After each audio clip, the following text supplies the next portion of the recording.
Comment calculer un coefficient multiplicateur quand on connaît le taux d'évolution en pourcentage? Alors, je vais prendre comme exemple l'action Apple en bourse. Donc là, on voit la courbe depuis les années 80 avec tous les cracks boursiers. Donc, on va prendre comme instrument un petit outil pour calculer le pourcentage d'évolution. Voilà, je me suis mis aux années 97. Jusqu'à aujourd'hui, voilà, ça fait environ 96 000%. Donc je te rappelle que 96 000%, il faut diviser par 100, ce qui fait un taux de 969. Hein. C'est le piège du chapitre. Un taux de 969, ça fait quel coefficient multiplicateur? Tu vas dans l'application Kismat. Je me mets en classe de seconde. C'est des exercices qui tombent souvent au lycée à partir de la seconde. Voilà, le chapitre taux indice %, il est ici. Le coefficient multiplicateur, c'est le premier bouton. Bon, tu verras, évidemment, tous les cas sont prévus. Hein. Voilà, quand tu calcules un coef là aussi, tous les cas sont prévus, mais là c'est la troisième quiz parce qu'on connaît le taux.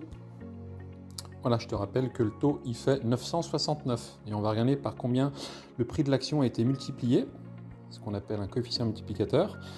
Il suffit de cliquer sur le bouton valider juste en dessous. Voilà la formule qui apparaît, le calcul, voilà 970, hein, c'est magnifique. Voilà, ça évite de bloquer en maths et ça t'évitera surtout d'aller sur YouTube regarder des vidéos qui durent 30 minutes qu'il faut regarder plusieurs fois et tu vas perdre des heures alors que là tu as la méthode dans l'appli, l'explication, tu perds pas ton temps et ça te laisse du temps pour réviser les autres matières, la physique, la SVT, la philo, non pas la philo, l'histoire géo, les langues, etc., etc.